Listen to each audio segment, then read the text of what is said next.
네, 성도 여러분 행복한 안식일입니다. 오늘 하루도 하나님 안에서 평안하셨나요? 또 이 안식일이 시작하는 첫 시간에 또 하나님 안에서 또 말씀으로 우리 모든 분들을 만나 뵙게 되어 참 마음속에 감동이 있고 행복한 이 안식일입니다. 우리의 마음속에 또 이 하루의 안식일 시간 속에서 하나님의 은혜가 작용하므로 우리의 삶이 하나님께 속해 있음을 다시 한번 확인하는 귀한 안식일 되시길 간절히 소망합니다. 우리 김선희 집사님 귀한 찬양 또 감사합니다. 사실 우리 김선희 집사님은 제가 지금 현재 섬기고 있는 동구천 열린교회 처음 갔을 때에 한 1년에서 1년 반 정도를 이제 저희 교회 함께, 그 당시에 이제 동구천에 사셨을 때인데요, 함께 우리 교회 생활하며 신앙을 재밌게 했던 기억이 있는데 제가 다시 한번 제 마음으로 좀 회개한 게 하나 있습니다. 우리 동구천 열린교회에서 우리 김선희 집사님이 한 번도 특창을 하신 적이 없거든요. 근데 제가 오늘 들으면서 아니 찬양을 이렇게 잘하시는 분인지 알고 깜짝 놀랐습니다. 근데 역시 우리 새천사교회는 일꾼들의 진가를 알아보는 교회구나라는 생각을 좀 다시 한번 하면서 제가 조금 더 성도들의 재능을 살펴야겠다라는 마음을 갖고 다시 한번 회개했습니다. 귀한 찬양 감사드립니다. 오늘 벌써 저녁 집회 마지막입니다. 우리 시작한 게 엊그제 같은데 정말 엊그제네요. 근데 이제 저녁 집회 마지막 세 번째 시간입니다. 어떻게 좀 세 번 보시니까 좀 제가 익숙하신가요? 좀 정이 드나요?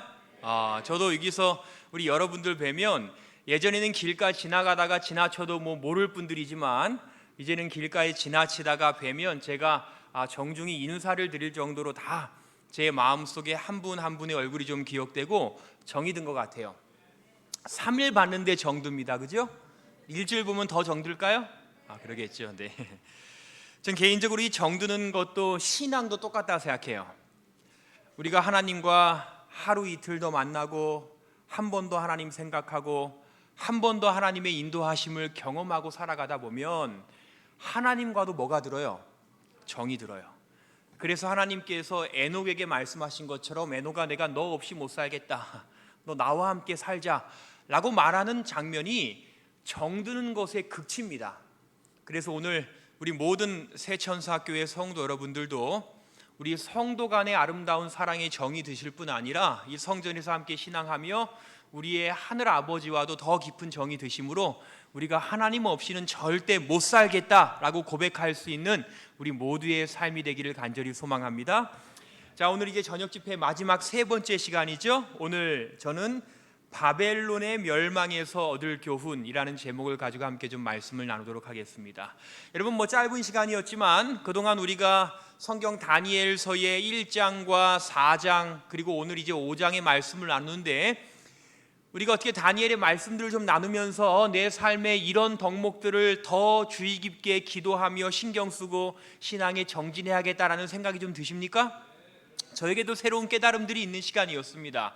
근데 중요한 건 뭐냐면요, 우리가 이러한 집회들을 통하여 혹은 교회에서 목사님들의 설교나 개인적인 성경 연구를 통하여 새로운 교훈들을 깨닫는 일은 참 좋지만 여러분 우리가 새로운 걸 깨달은 것이 우리가 변화된 것을 의미하지는 않습니다. 맞나요? 깨달은 건 깨달음이에요.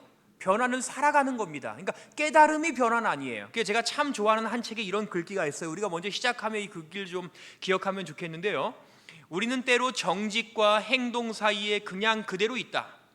그런데 나는 그 이유가 우리가 우리 자신을 기만하기 때문이라 생각한다. 단지 이전과 달라져야 한다는 느낌을 갖는 것으로 그것이 곧 실제로 이전과 다르게 행동하는 것이라고 믿기 때문이다.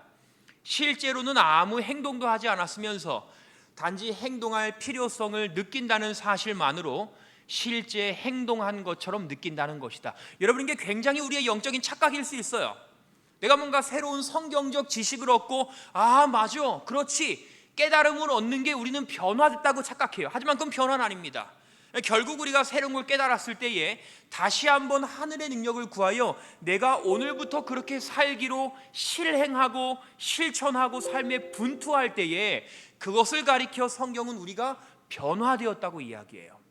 오늘이 한 주일의 집회 그리고 앞으로 우리가 살아가며 계속하여 듣게 되는 하나님의 말씀과 깨달음들이 우리의 지식에만 쌓이는 것이 아니라 우리의 삶을 실제로 변화시키기를 간절히 소망합니다. 그래서 우리 모두가 하나님 안에서 더 아름답게 변화되는 그 놀라운 경험이 이번 한 주일을 통하여도 일어나게 되기를 소망합니다. 오늘 다니엘 5장의 말씀을 좀 나누겠습니다. 제가 세부적인 모든 내용들을 이 시간 다 다룰 수 없기 때문에 여러분, 다니엘 5장의 내용은 이렇게 네 부분으로 좀 나뉩니다.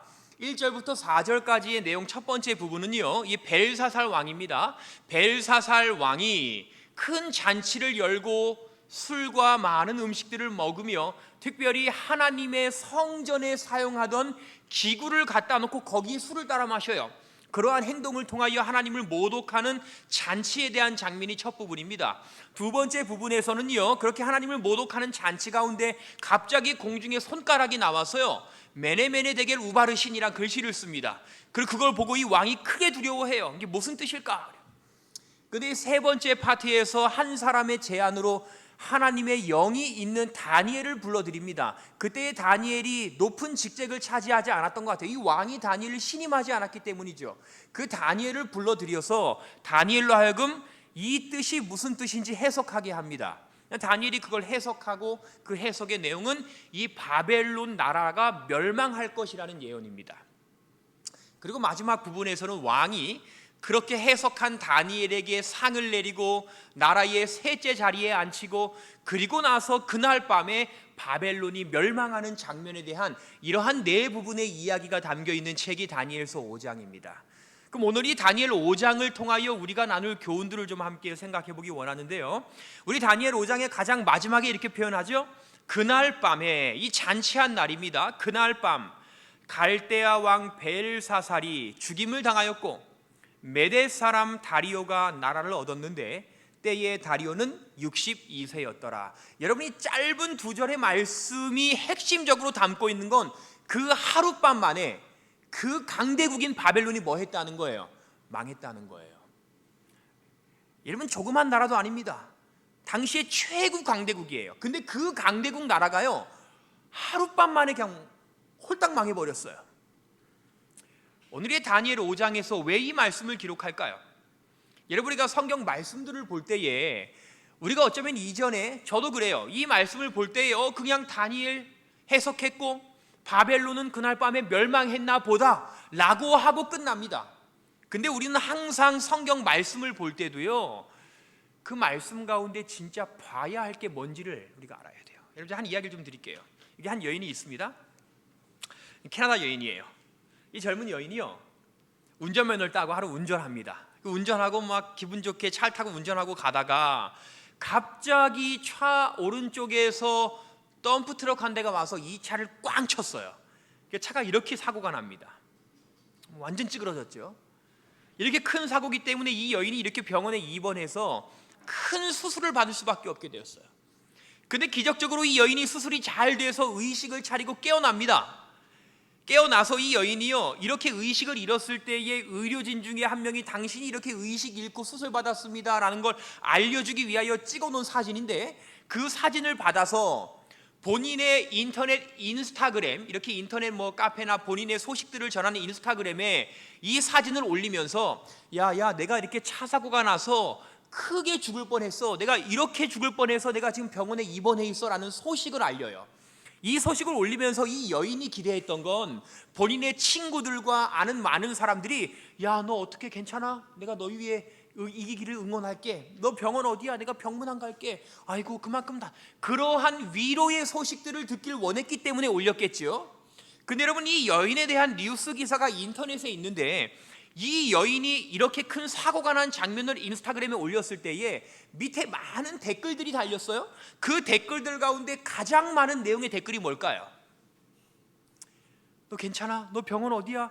저는 나름대로 그런 댓글일 거라 예상했는데요, 가장 많이 달린 댓글은 이 댓글 내용입니다. 너 혹시 눈썹 어디서 했어?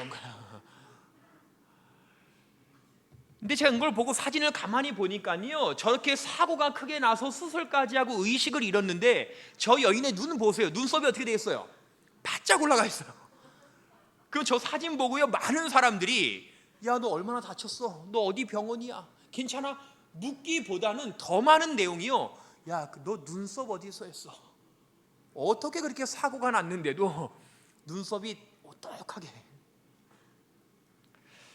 참 재밌는 이야기죠. 제가 이 뉴스 기사를 언젠가 접하면서 뭘 생각했냐면, 여러분, 사람들의 문제점이 있어요. 많은 사람들이, 저도 그래요.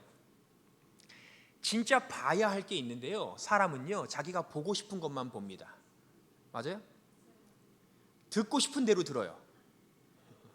듣고 싶은 것만 들어요. 보고 싶은 것만 봐요. 마땅히 봐야 하고 생각하고 깨달아야 하고 진짜 중요한 게 이게 따로 있는데, 사람들의 많은 공통점의 문제점은요, 자기가 보고 싶은 대로 보고 보고 싶은 것만 보고 듣고 싶은 대로 듣고, 그리고 오해하고 손자 속상해서 관계가 틀어지고, 이게 사람의 문제점이에요. 근데 이러한 사람의 연약함이 어디에도 나오냐면, 여러분, 우리가 성경 말씀을 볼 때도 많은 사람들이요, 본인이 보고 싶은 것만 보고 보고 싶은 대로 봐요. 여러분, 그런 경험 해보셨어요? 단적인 예로 이 말씀 보세요. 여러분, 내 부모를 뭐하라? 공경하라. 여러분, 이 말씀 잘 아세요? 이 말씀은요, 제가 어렸을 때에 저희 어머니에게서 귀에 인이 박히도록 들었어요. 제가 조금만 엄마 말 안 듣잖아요. 엄마는 뭐라고 하시냐면, 야, 너 성경에 내 부모를 뭐 해라? 공경하라. 네가 엄마 말에 순종 안 해? 너 부모 공경하라 그랬잖아. 웃으시는 분은 그렇게 써보신 분들이 있는 분들 가운데 하나일지도 모르겠습니다. 여러분, 이 말씀이요, 자녀에게 주는 말일까요? 부모에게 주는 말일까요? 자녀에게요. 그죠? 자녀에게 이 말씀 주면서 너 뭐 해야 돼? 내 부모? 그게 우리들의 생각이에요. 하지만 기억해야 할 건, 여러분, 우리가 재림교 성경 주석을 보잖아요. 이 말씀은요, 물론 자녀에게 주는 말씀이기도 하지만 부모에게도 주는, 어떻게 부모에게 줄까요? 자녀가 부모 말이라면 믿고 순종할 만한 믿음의 부모가 되라는 거예요. 이 말의 핵심은, 그러니까 자녀에게 너 내 말 무조건 공경해, 나 순종해, 나 다 잘해야 돼가 아니라, 자녀가 부모의 말과 부모의 판단과 부모의 결정이라면 뭐든지 믿고 100% 순종할 만한 영적이고 믿음직스러운 부모가 되라는 말이에요. 이 말은요. 근데 우리는 말씀 가운데서 뭐만 봐요? 너 부모 공경해, 자녀예요.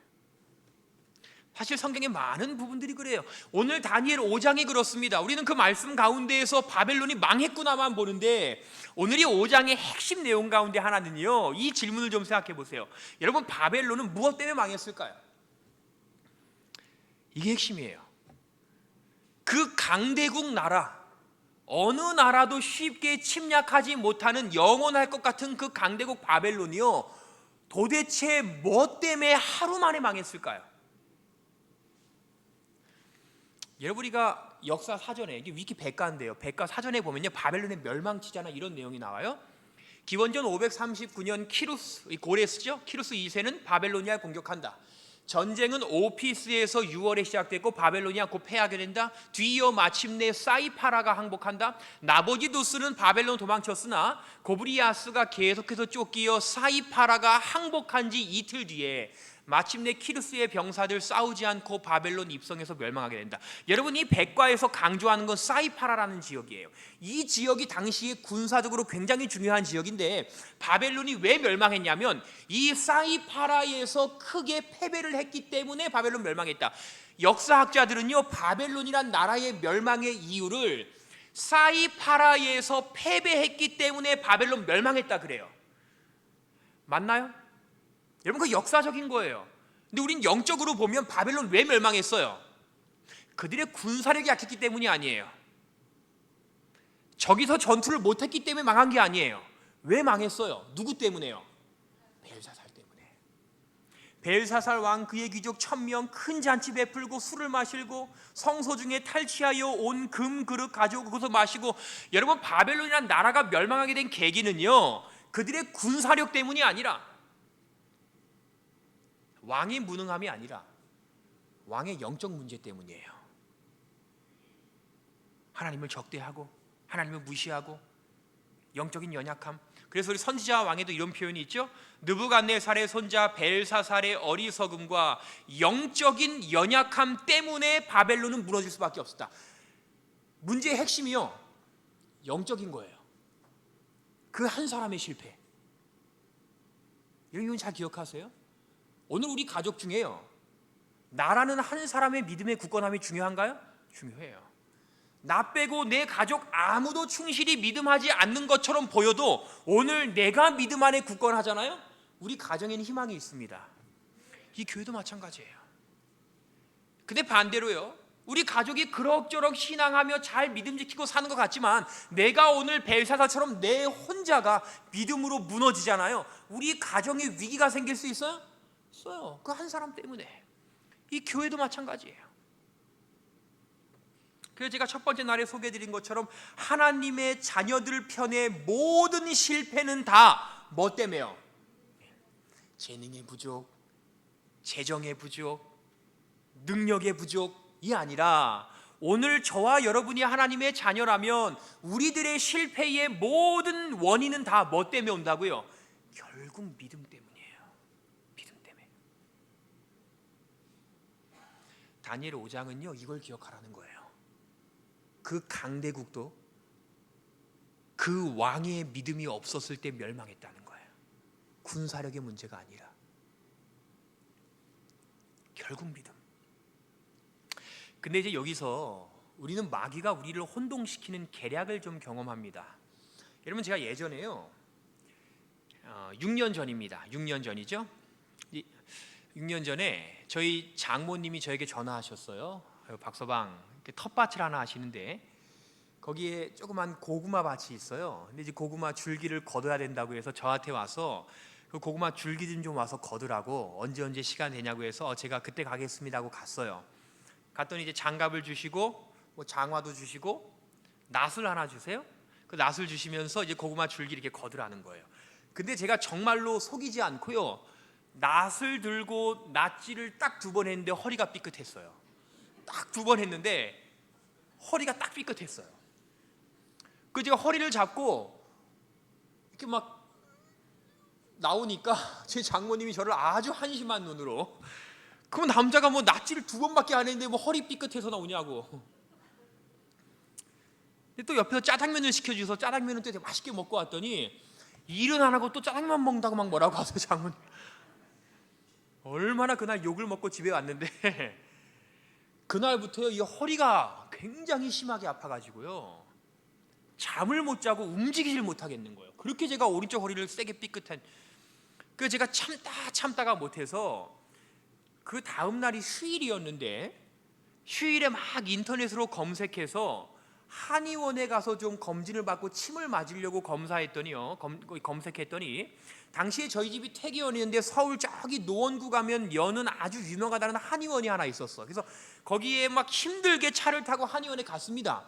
근데 의사가 딱 들어오는데 저를 보더니 아이고 허리 아파서 오죠. 제가 얼굴만 봐도 압니다 그러는 거예요. 뭐 당연히 제가 허리 붙잡고 왔으니까 당연한 건데 그 일을 오래요. 엎드렸더니 저를 막 이렇게 진찰하더니 아이고 허리 삐끗한 이유가 있습니다. 척추가 틀어졌다는 거예요. 척추가. 그래서 이 척추만 잘 맞추면 허리 삐끗한 게 다 낫는다는 거예요.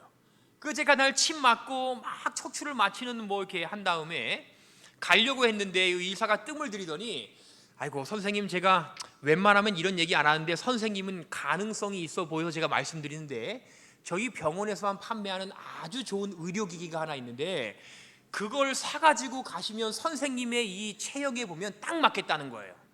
제가 웬만하면 소개 안 한다고 그 얘기를 강조하더라고요. 그 제가 얼마입니까 했더니 65,000원이래요. 그 제가 고민하다가 또 어떻게 해야 돼요? 그거 좋다니까요. 사야 돼요. 그러면서 사니까 막 채워주면서 이것만 차면은 허리가 이틀 안에 낫는다고, 척추가 똑바로 펴진다고 막 그래가지고 제가 그걸 또 사가지고 집에 왔어요. 그리고 그걸 차고 이틀이 지났는데 허리가 나요 안 나요? 하나도 안 나요. 하나도 안 나요. 그래서 제가 마지못해서 당시에 제가 잘 아는 장모님의 병원에 갔더니 장모님이 저를 딱 보시고 목사님, 이거 허리 문제가 아닙니다. 큰 병원 가야 됩니다. 왜요? 목사님, 이거 맹장이 터진 것 같아요. 그러신 거예요. 맹장염 같습니다. 그래서 그 장모님이 불러준 앰뷸런스를 타고 한 30분 걸린 병원에 가서 CT를 찍었더니 맹장이 지금 터졌다는 거예요. 그래서 바로 수술했어요. 근데 신기한 게요, 맹장을 떼냈더니 허리가 싹 났습니다. 싹 났어요. 여기 혹시 한의사 계십니까? 안 계시죠? 제가 그 다음부터는 한의원 안 갑니다. 안 가요, 한의원이요. 물론 모든 한의원이 그런 건 아닐 거예요, 그죠? 근데 제가 그 경험을 통해 생각하는 게요, 괜히 그 한의원 갔다가요 원인을 잘못 짓고 다른 데 문제 있다고 척추라 그러고 막 6만 5천 원짜리 아직도 저희 집에 있어요. 그게 돈은 돈대로 쓰고 고생은 고생대로 하고 병은 안 낫고, 근데 맹장 수술했더니 싹 났어요. 여러분, 제가 이야기를 드린 이유가 있습니다. 마귀가 오늘 우리에게 이런 일을 해요. 여러분, 마귀의 하는 중대한 일은요, 우리의 삶의 문제가 육적이고 세상적인 부족함에 있다고 생각하게 만들어요. 뭔 문제인데? 영적인 문제인데, 기도의 부족인데, 말씀의 부족인데, 하나님을 향한 굳건한 신뢰와 믿음의 부족인데, 다른 데 문제가 있다고 자꾸 우리를, 야, 너 돈만 좀 많으면 괜찮을 거야, 너 이것만 하면 괜찮을 거야, 너 이것만 잘 해결되면. 아니에요. 영적인 문제예요. 그 제가 어느 날 제 아들이 말을 참 안 듣는데, 제 아들을 하루는요 크게 혼냈어요. 막 크게 혼냈어요. 그러고 나서, 야, 너 방에 들어가. 자, 방에 막 울면서 들어갔어요. 근데 제가 그렇게 제 아들을 크게 혼낸 다음에 바로 제 아들이 방에 들어갔는데 누가 저한테 핸드폰으로 카톡으로 책 한 글귀 사진을 딱 보내줬어요. 이 사진입니다. 자녀들과 함께 기도하세요. 그리고 여기에 뭐라 써 있냐면, 자녀들에게 친절하게 말하고 그런 후에 그들과 함께 기도했을 때에는 그들을 뭐 할 필요가 없다?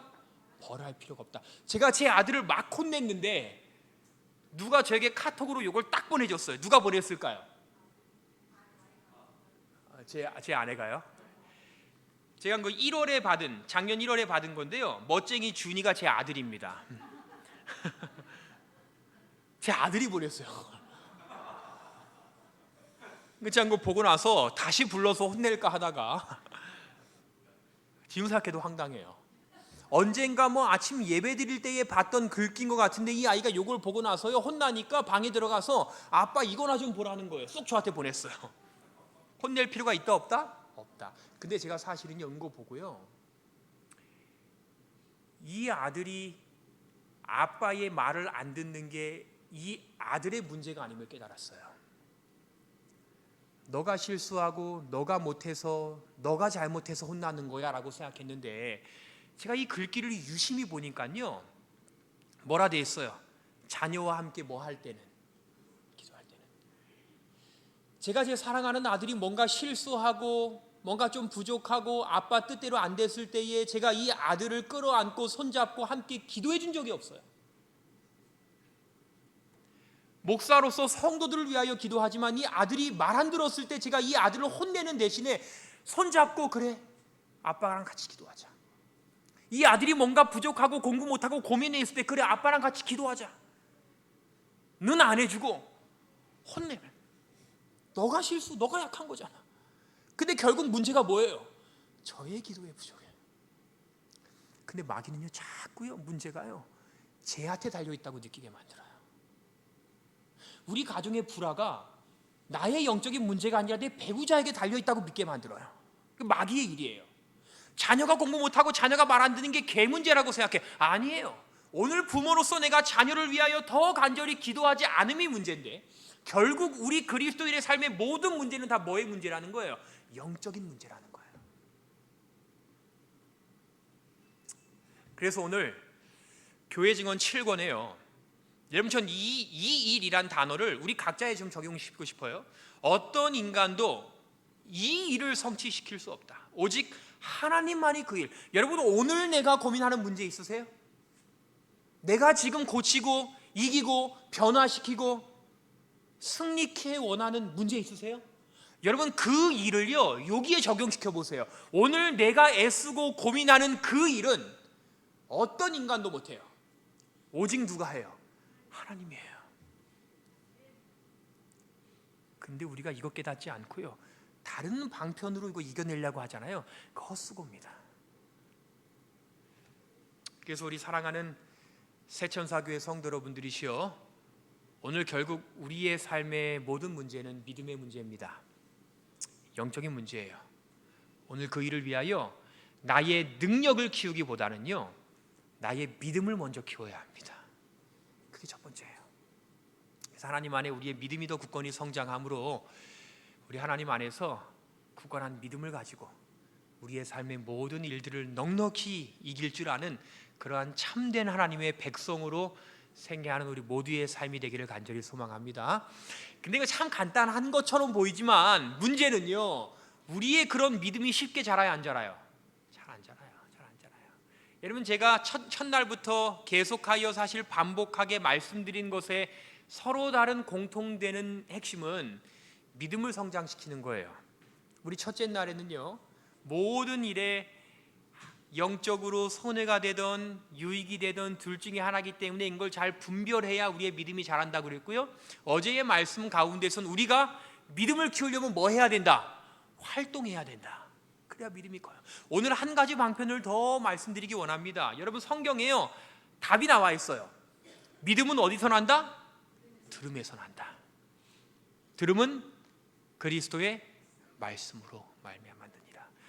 여러분, 성경의 표현처럼 오늘 저와 여러분의 무엇을 이기고자 하는 믿음을 갖기 원하신다면 내가 원하던 원치 않던 하나님의 말씀을 한 번이라도 더 뭐 해야 돼요? 들어야 돼요. 성경에 아주 좋은 한 이야기가 있습니다. 우리 사도행전에 보니까요, 여러분이 말씀 아세요? 안식구 첫날에 우리가 떡을 떼려 하여 모였더니 바울이 이튿날 떠나고자 하여 저에게 강론할세 말을 밤중까지 계속하매 유두고라 하는 청년이 깊이 졸더니 졸음을 이기지 못하여 떨어지거늘 일으켜보니 죽었는지라. 여러분, 제가 우리 새천사교회 와서 참 감사한 게, 저는 설교할 때 졸지 않는 성도가 있는 교회가 동두천 열린교회뿐인 줄 알았는데 우리 새천사교회도 그런 모습이어서 참 감동이 됩니다. 오늘 이 말씀 가운데 유두고라는 청년은 설교 시간에 뭐 했어요? 졸았어요. 여러분, 이 말씀이 성경에 왜 기록되어 있을까요? 왜 유두고 이야기가 성경에 기록되어 있을까요? 뭐 때문에요? 제가 예전에 일요일교회 어느 설교를 듣는데요, 그 설교에서 목사님이요, 성도들에게 따라하라고 시켰어요. 자, 여러분 따라하세요. 졸면 죽는다. 이거 따라하기 시키더라고요. 유두고 그날 주제로 하면서요.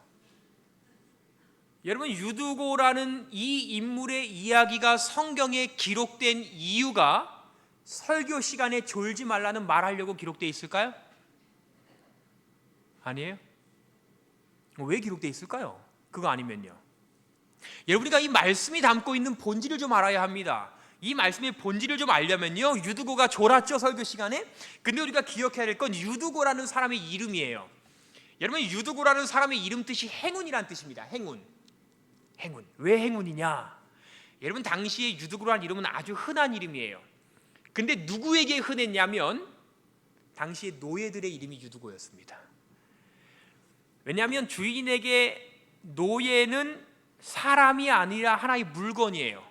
그럼 주인은 부적처럼 태어난 종 혹은 또 다른 이름을 가지고 있는 종에게 너 행운이야 라는 이름을 붙여서 본인의 삶에 뭔가 행운이 깃들게 만들었어요. 그러니까 유두고라는 이름을 가진 사람은 당시에 대체로 다 뭐예요? 노예나 힘들게 노동하는 사람. 그래서 우리 한 주석에요, 유두고는 노동자로서 아침부터 해질 때까지 하루 종일 노동으로 뭐 했어요? 피곤했어요. 그날 바울이 밤 늦게까지 설교하는 그날에도 유두고는 뭐 하고 왔어요? 죽게 일하고 왔어요. 죽도록. 여러분, 오늘 우리가 교회에서 맡은 직분이 없고 혹은 내가 교회에서 맡은 순서가 없을 때에 하루 종일 죽게 일했어요. 그럼 그날 저녁에 교회 가고 싶은 마음이 드나요? 잘 안 드나요? 사실 우리 모두가 다 마찬가지일 거예요. 힘들게 일했어요. 안식일도 아닙니다. 저녁 예배예요. 너무 피곤해 죽겠어서 그날 하루쯤은 우리가. 근데 유두고라는 사람이 가진 특징은요, 내가 힘들어서 죽더라도 하나님의 말씀이 있는 자리라면 간다예요.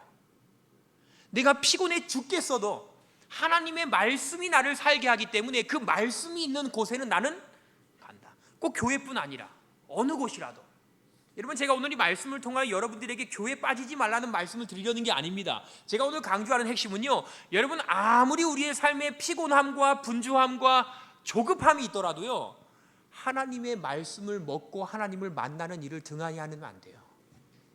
거기에 생명이 있기 때문이에요. 우리의 삶의 생명은 영적인 것에 달려. 유두고의 이야기는 그걸 알려주기 위하여 기록되어 있어요. 유두고 같은 사람이 되라는 거예요.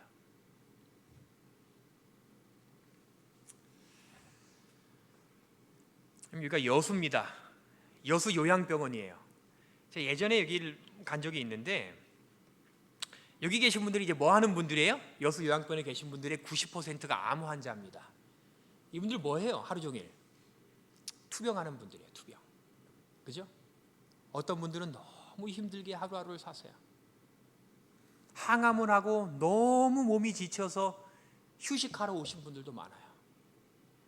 정말 제가 얼굴만 뵈면은 이분이 당장 쓰러져도 이상하지 않을 정도로 아주 큰 병에 걸리신 분도 많아요. 근데 제가 이 투병하는 분들과 함께 가서 말씀을 나누고 시간을 보내며 뭐를 깨달았냐면요, 이분들이 병과 싸우지 않더라고요. 저는 이분이 투병에 암과 싸워 병과 싸우는 줄 알았는데, 제가 이분들과 함께 그곳에서 시간 보내고 말씀 나누고 함께 기도하며 확신한 한 가지는, 이분들이 병과 씨름하지 않고요, 하나님과 씨름해요. 하루 종일 예배 드리다 죽더라도 와서 말씀 듣고 아멘하고 눈물 흘리고, 야곱처럼. 야곱의 적이 에서였지만 야곱이 에서랑 씨름하지 않았습니다. 누구랑 씨름했어요? 하나님과 씨름했어요. 왜요? 자신의 생명이 하나님과 씨름하는 일에 달려있는 걸 알았기 때문이에요. 근데 신기한 건 이곳에 계신 분들이요, 병과 싸우지 않고, 여러분 사람이 병과 싸우면 이길까요? 질까요? 저요, 이기기 힘들어요, 병은요. 근데 이분들이요, 병과 싸우지 않고 하나님과 싸우니까요, 제가 뭘 봤냐면 하나님께서 그들의 병과 싸워주셔요. 병을 이기시더라고요. 밖에서는 살고 싶어서 전전긍긍하던 분들이 여기 오시면요, 내가 오늘 죽어도 하나님 안에서 죽는 게 행복하다고 고백해요. 이분들이 하나님과 싸우니요, 그들의 삶의 문제와는 하나님이 직접 싸워주세요. 여러분, 이게 우리의 경험이 되어야 합니다. 우리 사랑하는 새천사학교의 성도 여러분들이시여, 오늘 이 말씀을 통하여 우리가 다시 한번 결심하기를, 여러분 삶의 문제와 싸우지 마시기 바랍니다. 가족들과도 싸우지 마시고, 자녀, 배우자, 나를 속상하게 하는 사람과 싸우지 마세요. 져요. 우리는 문제와 싸우면 져요. 근데 우리는 야곱처럼 그저 누구와 씨름할 뿐이에요? 하나님과 씨름할 뿐이에요. 그럼 하나님께서 우리의 삶의 문제와 싸워주세요. 그리고 이겨주십니다. 그 하나님, 그냥 먼저 영적인 것을 채움으로 그렇게 나의 삶에 역사하시는 하나님을 꼭 경험하시는 저와 우리 모든 성도님들의 삶이 되시기를 간절히 소망합니다. 그게 우리 다니엘 5장이 주는 핵심 교훈이에요. 계속되는 말씀에 이런 내용이 있죠. 그 손가락 글을 썼어요. 다니엘이 해석합니다. 그 글을 해석하건대 매내는 하나님이 이미 왕의 나라 시대를 세워서 그것을 끝나게 하셨다 하며, 데겔은 왕을 저울에 달아보니 부족함이 보였다 하며, 베레스는 왕의 나라가 나뉘어 메대와 바사 사람에게 준바되었다 함이니라. 그러면 결국은 다니엘이 말한 게, 왕이요, 당신이 통치하는 바벨론 뭐 했습니다? 이제 끝났습니다. 망했습니다. 왕이요, 끝났습니다. 당신도 끝났습니다. 그 얘기예요. 여러분, 긴급한 이야기인가요? 긴급해요. 근데 제가 말씀 보다가요, 이 바로 다음 구절이요, 참 이상해요. 여러분, 누가 나한테 당신 끝났습니다, 당신 지금 망했습니다 라고 말하면요, 내가 어떻게 행동해야 돼요? 근데 왕이 그 소식을 들었는데 뭐 했냐면요, 이에 벨사살이 명하여 다니엘에게 자주색 옷 입히고 금사슬 목에 걸어주고 나라의 셋째 통치자를 삼았다 그랬어요. 아니, 그 나라가 망했다고 하는데 그 사람 상 주고 셋째 통치자 삼는 거 뭐 의미 있어요? 참 바보 같아요.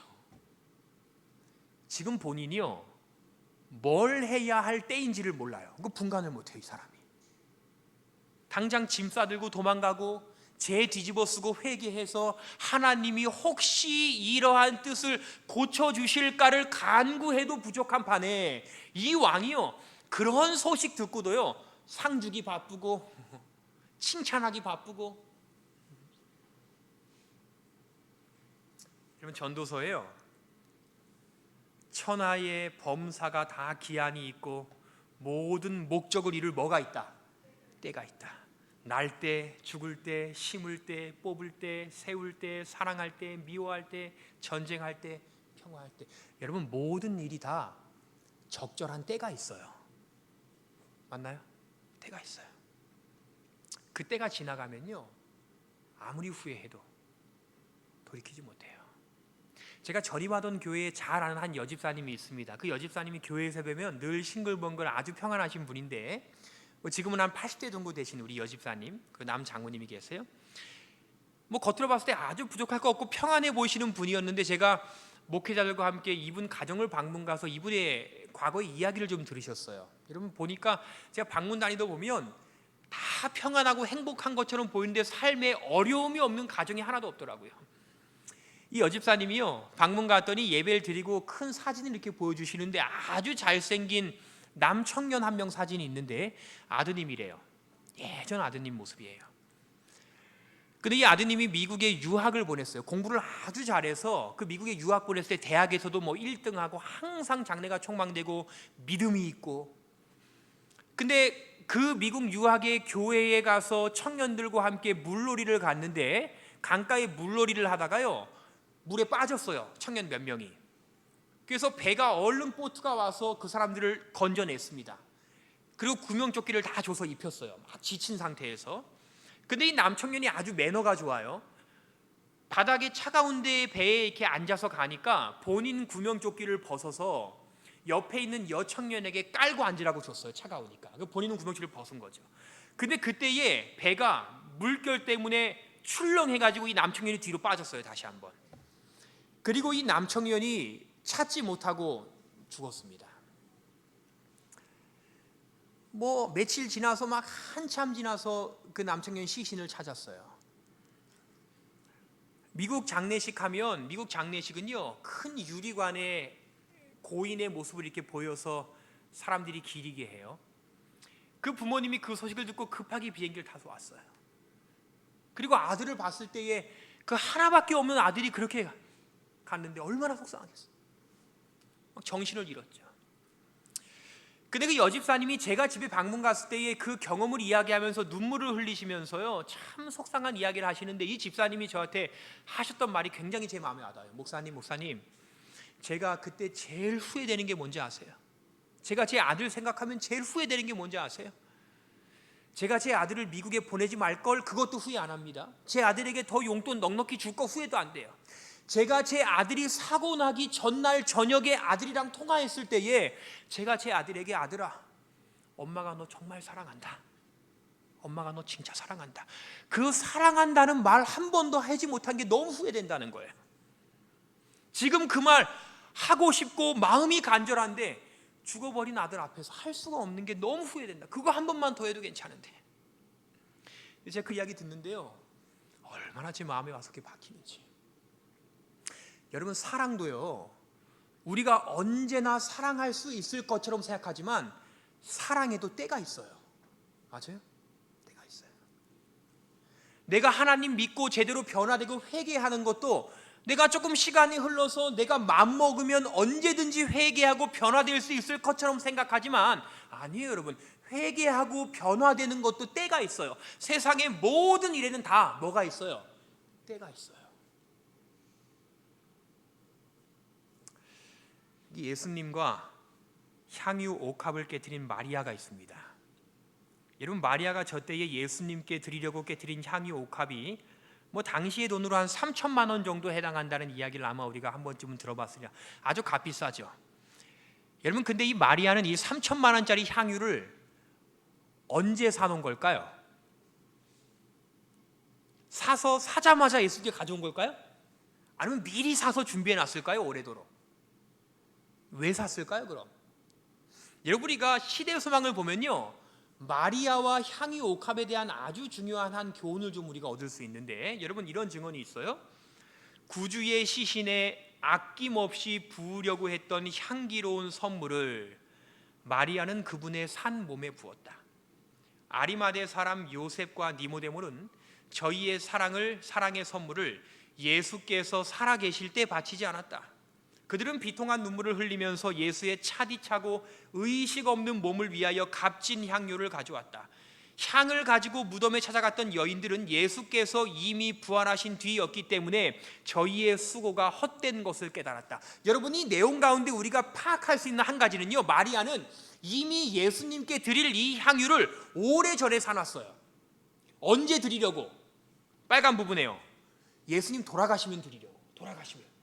근데 마리아가 이때 깨달은 게 있어요. 아니, 내가 예수님 돌아가신 다음에 이 향유를 들어봤자 무슨 유익이 있나? 무슨 의미가 있나? 이걸 차라리 언제 드리자? 예수님 살아계실 때 드리자. 여러분, 오늘 담진 않았지만요, 시대의 소망의 또 다른 표현에 보면 예수님께서 살아계실 때, 이 땅에 계실 때 받으신 선물 가운데 가장 고귀한 선물이 이 선물이에요. 만약에 마리아가 그 때를 놓쳤다면, 예수님 돌아가신 다음에 그냥 드리려고 했다면요, 그 선물은 그렇게 값진 선물이 되지 못했을 거예요. 여러분, 제가 오늘 이 이야기를 통하여 무슨 말씀을 드리기 원하느냐, 오늘 우리가 하나님을 붙잡고 회개하고 변화되고 충실히 살아가는 일도 마땅히 필요되는 때가 있다는 거예요. 그 때를 우리가 넘어서 안 됩니다. 이왕 충실하기로 마음 먹었으면 오늘이 그 때예요.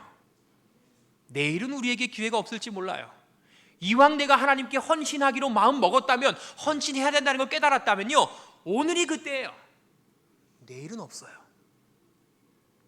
그래서 우리 사랑하는 새천사학교의 성도 여러분들이시여, 오늘 말씀들을 잘 기억하셔서 결국 우리의 삶에 하나님의 믿음을 붙잡고 변화되고 더욱 충실히 살아가는 건 언제부터? 지금부터예요. 그게 오늘 때예요.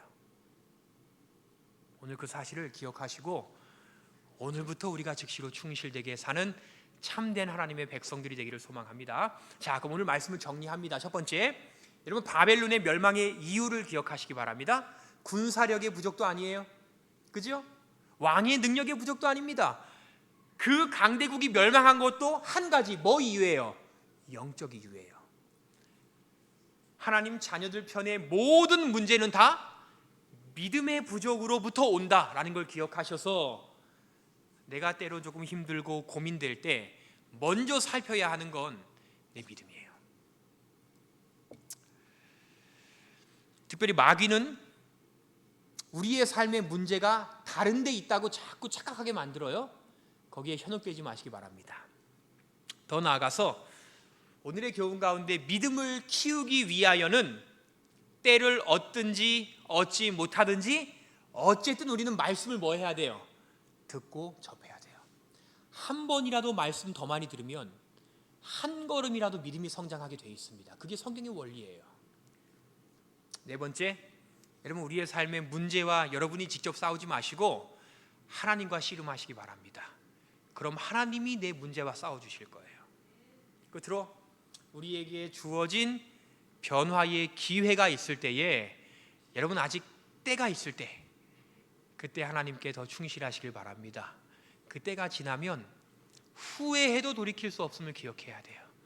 그래서 오늘도 저와 우리 모든 인천 새천사교회 성도 여러분들께서 나눈 이 말씀들을 잘 기억하셔서 오늘 저와 여러분의 하나님을 향한 믿음이 한 걸음 더 굳건해지는 아름다운 경험이 있게 되기를 간절히 소망하면서 오늘 저녁 예배의 말씀을 드리겠습니다. 네, 하나님의 말씀에 바로 응답하는 우리 새천사 하늘 가족이 되었으면 좋겠습니다. 두세 분씩 짝을 지어서 오늘 주신 말씀을 가지고 말씀을 나누시겠습니다.